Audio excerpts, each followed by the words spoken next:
So we have someone very special today.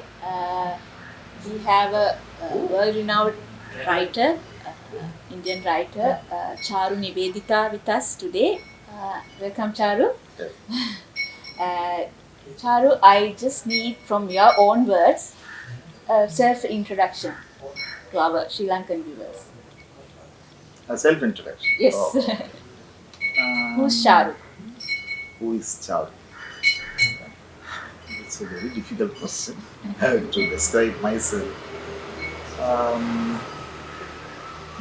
am, hated by my local towns. Most hated writer, and at the same time, most celebrated also. A small circle. Why they hate me? It would give you a picture of myself. Why they hate me? I break all their values, norms, everything. They have too many restrictions, too many taboos in their outlook, in their perspective. And from the beginning, I have started, I have been doing the breaking thing, rioting.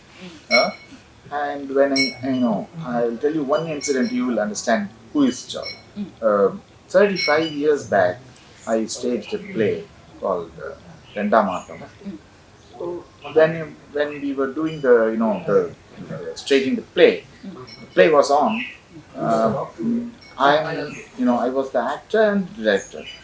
Everyone, including a girl of 18 years old, everyone was physically attacked. There was a real riot. I was doing it in writing, but they did the real thing. They behaved as thugs, but they were all scholars, professors, theatre personalities, and it happened. So, why they attacked? I go very irreverent. The publisher has, today I have read a review of this novel, Aurangzeb. The reviewer says, in one word, if I want to describe this novel, Aurangzeb, if I choose one word, I would say irreverent. So you can take me as an irreverent person, iconoclast, isn't it? That is the word. So I break everything, I question them. Breaking is, it's not destructive. Not all. Constructive. Yes. Creative. So that is why, most of the people, and there is another sector, they express their hatred, but they secretly read. Yes. They are the, have a secret appreciation for your works. Yeah. So there are three sectors. Yeah. The people who hate me, people who celebrate me, people who read me secretly or secretly. So these guys. But I don't bother about these things. Even if you ask me, it's not my intention to break or, it's not my intention at all. I always say that I write as a bird flies. I don't bother about anything. I don't make some people blame me that you are doing it all for the sake of controversy. No, never. I don't do anything for Provocation controversy. is not your whole intention. Yes. No. But people get provoked. Yeah. People get agitated, irritated. That I can't do anything. No.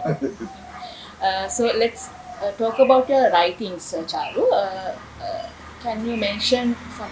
I know you have written over 100 books, and over 50 of them are published. As I know, 100 books have been published, Nice. and 25 books are there in the internet. I have to edit it, collect it. So another 25 are there. But these days I am concentrating only on fiction. Mm-hmm. So you have done cinema study books as well. Yes. I think 0 Degrees, the book that we have right now here, actually has been shortlisted for the Jan Vikas. Jan Vikas. And I actually have read this Marginal Man Man, book. yeah. Yes, Wow, and massive book you have read. so yet to read this, as in the new one, and there's a new one, another new one, Patio. Patio. You have written based on your visit here in Sri Lanka last year. Yes. Charu, just tell me, when you start writing a book, what is the first thing that you feel about a subject matter? It's like it's like harsh raining, like a tsunami. It happens, in a forceful manner. It's like the dense rain coming, from. It's like that. No planning. I would have to plan in my mind, but stories, they come to me. The stories, many people, uh, you know, uh, coming to me with lot of stories, and I select. So wherever I go, uh, I went to a place in Colombo, and I met a girl accidentally, and she told me the whole story of Patio is, Based on her story. story. So something like that. I went to Japan. In Tokyo there is a famous place called Roppongi. So a girl came and she was telling me horror stories. So so that novel is Roppongi Nights. Right now I am doing that. But while writing, I have a lot of planning while writing. I have a lot of planning, designs, and a lot of research for this Roppongi Nights. These days I am studying, you can say. Not reading, I'm studying Ryu Murakami. There is another Murakami. It's called Ryu Murakami.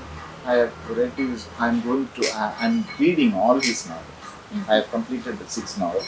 Another 6 are there, and he has a habit of making every novel as a film. He is a film director also. So I am watching all the films, and I am studying everything connected with, only through fiction and films.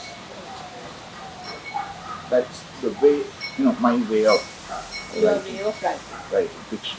So, what do you think, Charu, the reason why you are not, based on what you have written so far, you are saying that Chennai, the Tamil Nadu people are not accepting you, but everywhere else you are accepted. Yeah.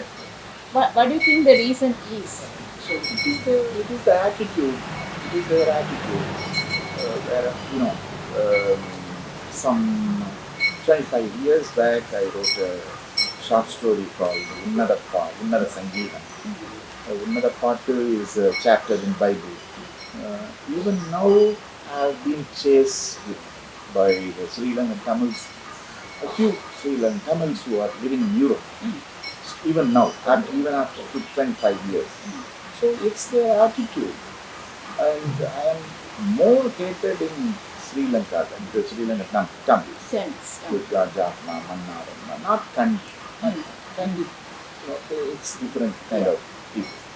So I think they have the fundamental attitude towards culture. Yes. There's a fundamentalism, like Taliban. I don't say all Tamils are Taliban. They will come to my house and break my windows. No, not like that. Their attitude, most of people's attitude is Taliban. Fundamentally. This is one thing. Second thing is, all of Tamil Nadu and all of Sri Lankan Tamils, except Kandi, they are very much occupied, what word I can say, they're polluted by Tamil cinema. Tamil cinema is a shit. It is a trash. They are making crores of money, and the people worship the actors and the directors. So for us, Rajinikanth is a god, Kamal Hassan is another god. We have a lot of gods, Vijay, Ajit, so many gods. They worship them. Come to Tamil Nadu and see the huge cutouts for actors. Yes. They have been worshipped. So cinema has become a religion in Tamil Nadu. So it spoils everything. One day I was coming from Jaffna to Kollam by bus. So full of Tamilians coming from Jaffna to Kollam. Some 50 people. The driver, the whole time, from 6-7 hours, he was listening to Tamil film songs. And wherever I go with my friends in car, they listen to Tamil. Full and full. Their life is fully occupied by Tamil films. So there is no possibility of people studying, reading literature, literary stuff. Nothing is So you might be actually celebrated later on after some years after they are past. The Tamils have a tendency of celebrating dead bodies, that is necrophilia. So the Tamils have this necrophilic attitude. So once Bharati, dead, after his death, they celebrated Bharati. Out of poverty he was there. And another guy, Purunekittan, he was also, died in a young age. He was 42 years old. Out of poverty, right? And now he has become an icon. And if they celebrate me after my death, I will come as a ghost and take revenge on them. Don't they will celebrate my body. But one thing is very fortunate thing happened in my life. I am a celebrity in Kerala, in Malayalam. They treat me interesting, right? In a sense, Kerala is a very politicized state in India. Like Bengal. Yes. I am a celebrity there, and they adopted me as their writer. I am a household name in Kerala. I am like a rock star. So wherever I go to a tea shop, they respect me, they acknowledge, they recognize me. In Kerala, it's happening. So, Charu, in lieu with what we spoke till now, tell me your books have been translated into different languages. Not languages. In Malayalam, is there. Most of the books, from all the novels. But other languages, even English, only now it is being published. And that's all. You are translating in Sinhala. That's a good Yes. happening in my life. That's it. Not so many languages. Because the reason is we don't have literary agents. You should have literary agents in Europe or US. That is lacking for all the countries. Problem. So here, transgressive writers in Sri Lanka, when I say here, Sri Lanka, most of the transgressive or postmodern writers have no direct income and they are financially not very in a proper place.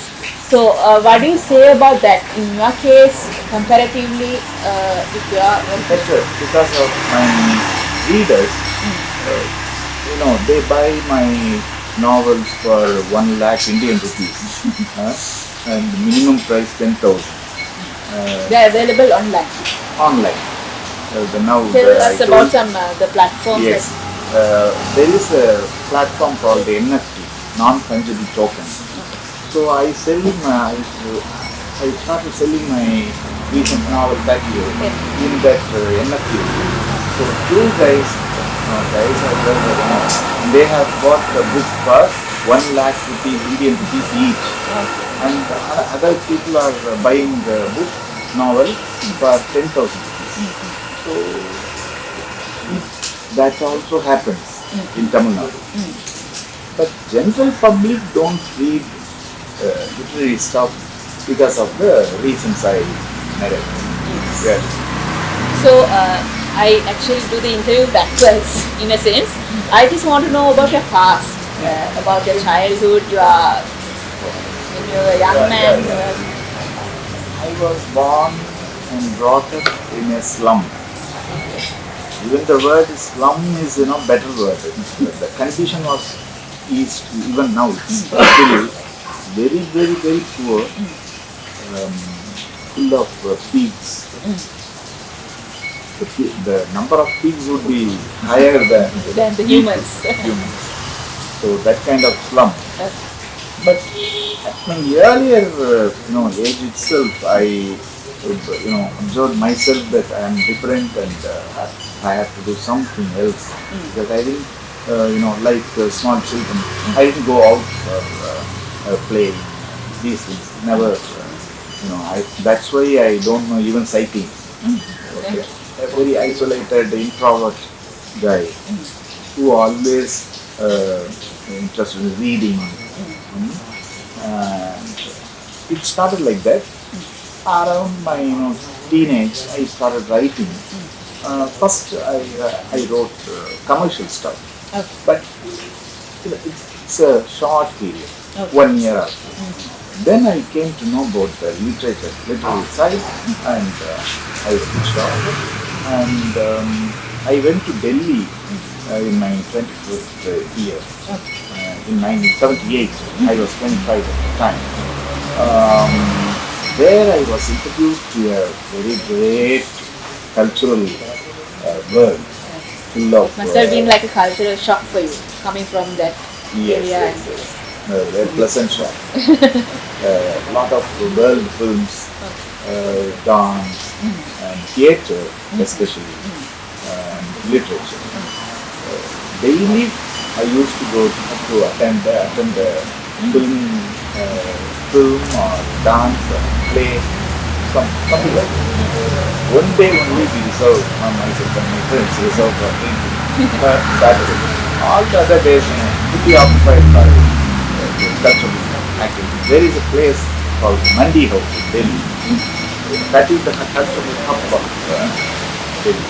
I don't know what's happening now in Mandi House, but previously all the embassies, especially Hungarian embassy and German, I tell my friends that I am a product of German cinema. So we used to watch films, reading books, but 10 years, 1978 to 88, Delhi was created. So then afterwards I returned to Chennai, and it continues like this. When we talk about the drama, the experience that you spoke earlier on, tell me about the new play that we have. I have translated into Sinhala, Anthony Arthur, The Body of a Rebel. So your experience, and why did you choose Arthur? Why Arthur? I chose Artho throughout my life, my writing career. With Artho only I could identify myself totally, fully. The crux of the content of the Artho's entire writing canon is he pointed out the madness of the European society. He warned them, but instead they have put him into mental asylum for many years. Like they did the same thing to Marquis de Sade. So these two people I could identify more, and the Artho's passion and his madness. Madness means the artistic schizoid state, artistically speaking. He was not mad, right?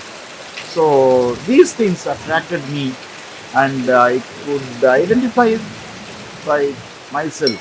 I thought myself as Artho. So that thing was there in the earlier stage itself. Then I started writing patio novel. And the protagonist, the lady, she is a theatre person in the patio novel, She is female ortho in the novel, and it happened before I came to know about Nadika. So it's simple coincidence only, but people won't believe, but it's a coincidence. So I was trying to make the character Nayanadini as a Arthurian character. So I started writing a play for the drama, for the novel, inside the novel. Then I thought after completing the play that it's an exclusive thing. So we will publish it as a separate play. Then I gave it to Inoka after its English translation. The English translation, the English translator Nandini told me that she was in a ecstatic mood, mad state of mind when she was translating the whole text. It's only a small play, but very much dialogue-oriented play. I want that play to be staged in Sinhala, in Sri Lanka, because that play cannot be staged in Tamil Nadu. The literature, the cultural milieu is not there. If I stage the play, Anthony Nartho, in Tamil Nadu, it is not possible. The milieu is not there. Government will not give the permission to stage the drama. They will first read the text. Forget about government, but the people won't allow. So I thought it should be staged in Sri Lanka, that too, among Sinhalese and Kerala. These are the two states. And to some extent, Kannada is also, that is Karnataka. The Kannada language is also very, vibrant. They are creating very good literature, contemporary literature. So these are the places. So for staging this play, this is how I came to the Anthony Nartho, the body of a rebel, because he used his body as a protest, to the Europeans. He used his body, right? In his acting itself, he used his body. Yes. In his acting, in his screaming, in his radio play, you have to hear his noises, gibberish noises. It's an attack on the Europeans' dullness or their materialistic outlook. I can say like that. So this is my point on Arthur. How do you, Charu, perceive? Now you have been in Sri Lanka twice.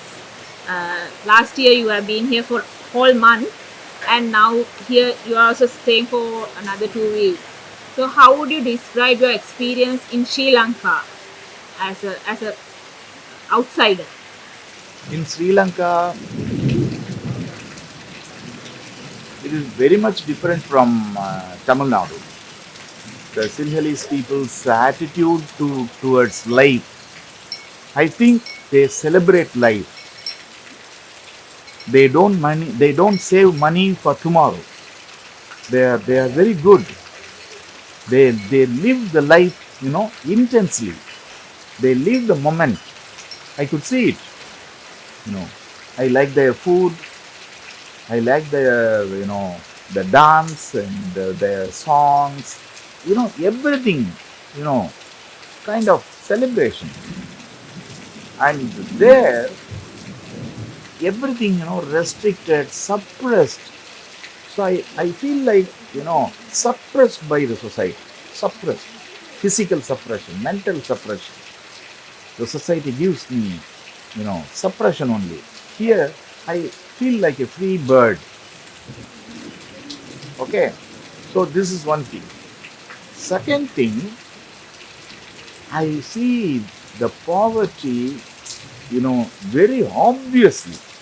The poverty is very obviously. Very, very poor. I don't know how it happened. The economic disaster, I could see the poverty in all the places. Even the rich guys live as middle class, without air condition, without I traveled from Colombo to Kandy in a bus. My God, that was a hell like experience. Is it bus or van? People are jam packed for 5 hours journey. My goodness, I can never forget that experience.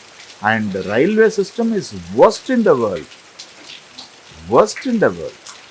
So these are the the infrastructure level and the financial level.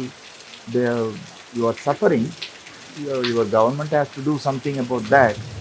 Even the high profession like the medicine doctors, they are getting very poor salary here. The teachers, very poor salary. Even the government employees, they get very poor salary. So something should be done very urgently. It may be due to war or corrupt politicians, maybe so many reasons. So this is the thing.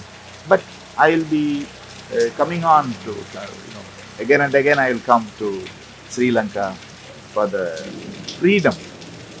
Only thing, freedom and celebration of life.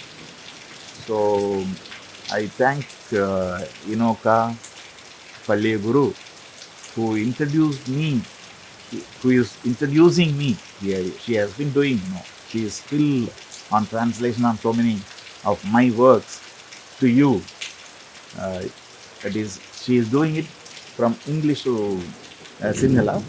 So she is making a very good thing, service to the Sinhala society. And you will be enjoying my work, not like Tamilians in Tamil Nadu. Uh, but I have a good audience, but very small, very small, some 5,000 only in 10 crores of population. So maybe you will enjoy my work, and I wish that Anthony Narto will be staged here in Sinhala language.